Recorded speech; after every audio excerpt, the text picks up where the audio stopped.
ನಮಸ್ಕಾರ. ಇವತ್ತಿನ ನಮ್ಮ ಚರ್ಚೆಗೆ ಸ್ವಾಗತ. ಒಂದ್ ಕತೆ ಕೇಳಿ. ಇಬ್ರು ಸ್ನೇಹಿತರು ಬೈಕ್ ಮೇಲೆ ಕಬ್ಬಿನ ಗದ್ದೆಗೆ ಹೋಗ್ತಾರೆ. 3 ದಿನಗಳ ನಂತರ ಒಬ್ಬ ಮಾತ್ರ ವಾಪಸ್ ಬರ್ತಾನೆ. ಇನ್ನೊಬ್ಬನ ಶವ ಸಿಗುತ್ತೆ, ತಲೆಗೆ ಗುಂಡು ಬಿದ್ದು. ನೋಡಿದವರು ಯಾರೂ ಇಲ್ಲ. ಹಾಗಾದ್ರೆ ಸಾಕ್ಷಿಗಳೇ ಇಲ್ದಿದ್ದಾಗ ನ್ಯಾಯ ಸತ್ಯವನ್ನ ಹೇಗೆ ಹುಡುಕುತ್ತೆ? ಇದು ನಿಜಕ್ಕೂ ಇದೊಂದು ಕಾನೂನು ಪತ್ತೇದಾರಿ ಕಥೆನೆ.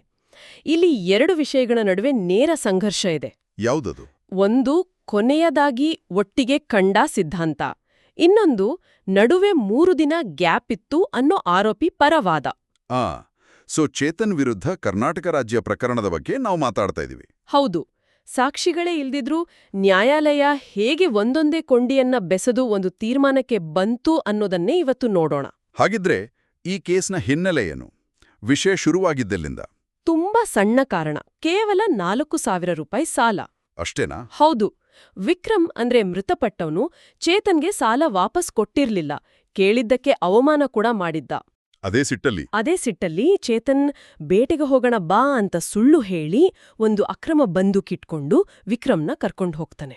ಅಲ್ಲಿಂದ ವಿಕ್ರಮ್ ವಾಪಸ್ ಬರ್ಲೇ ಇಲ್ಲ. ಅವನ ತಂದೆ ಕೇಳಿದಾಗ ಚೇತನ್ ಏನೋ ಸುಳ್ಳು ಹೇಳ್ತಾನೆ.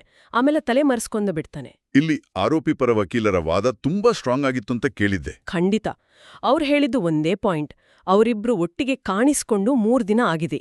ಆಮೇಲೆ ಶವ ಸಿಕ್ಕಿದೆ. ಅಂದ್ರೆ ಆ 3 ದಿನದಲ್ಲಿ ಯಾರೋ ಬೇಕಾದ್ರೂ ಕೊಲೆ ಮಾಡಿರ್ಬೋದು ಅಂತ. ಎಕ್ಸಾಕ್ಟ್ಲಿ.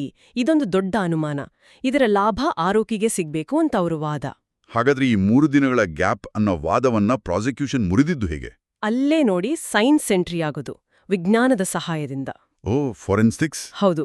2 ಪ್ರಮುಖ ವೈಜ್ಞಾನಿಕ ಸಾಕ್ಷ್ಯಗಳು. ಮೊದಲನೆಯದು ಮೆಡಿಕಲ್ ಎವಿಡೆನ್ಸ್, ಅಂದ್ರೆ ಮರಣೋತ್ತರ ಪರೀಕ್ಷೆ.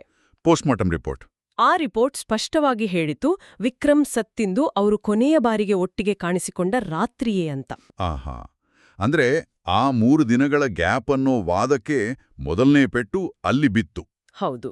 ಇನ್ನು 2ನೇ ಸಾಕ್ಷ್ಯ ಇನ್ನೂ ಬಲವಾಗಿತ್ತು. ಅದು ವಿಧಿವಿಜ್ಞಾನ ಬ್ಯಾಲಿಸ್ಟಿಕ್ಸ್, ಅಂದ್ರೆ ಗನ್ ಮತ್ತೆ ಬುಲೆಟ್ ಬಗ್ಗೆ. ಕರೆಕ್ಟ್.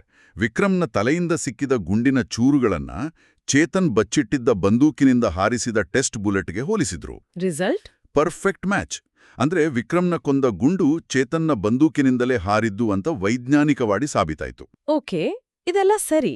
ಆದ್ರೆ ಇದು ಪೂರ್ತಿ ಸಂದರ್ಭದ ಸಾಕ್ಷಿಯಷ್ಟೇ ಅಲ್ವಾ? ಹೌದು. ಅಂದ್ರೆ ಕಣ್ಣಾರೆ ನೋಡಿದವರು ಯಾರೂ ಇಲ್ಲ. ಹಾಗಿದ್ದು ಚೇತನ್ನೇ ಅಪರಾಧಿ ಅಂತ ಕೋರ್ಟ್ ಒಂದು ತೀರ್ಮಾನಕ್ಕೆ ಬಂದಿದ್ದು ಹೇಗೆ? ಅದಕ್ಕೆ ಉತ್ತರ ಸಿಗೋದು ನಮ್ಮ ಭಾರತೀಯ ಸಾಕ್ಷ್ಯ ಅಧಿನಿಯಮದ ಸೆಕ್ಷನ್ 106ರಲ್ಲಿ. ಸೆಕ್ಷನ್ 106. ಅದನ್ನ ಸ್ವಲ್ಪ ಸರಳವಾಗಿ ಹೇಳಬಹುದಾ? ಖಂಡಿತ. ಹೇಗೆ ಅಂದ್ರೆ, ಒಂದು ಘಟನೆ ಬಗ್ಗೆ ಯಾರಿಗಾದ್ರೂ ವಿಶೇಷವಾಗಿ ಗೊತ್ತಿರುತ್ತೋ ಅದನ್ನ ವಿವರಿಸೋ ಜವಾಬ್ದಾರಿ ಅವರ ಮೇಲೆಯೇ ಇರುತ್ತೆ. ಇಲ್ಲಿ ವಿಕ್ರಮ್ ಜೊತೆ ಕೊನೆಯದಾಗಿ ಇದ್ದಿದ್ದು ಚೇತನ್. ಹೌದು.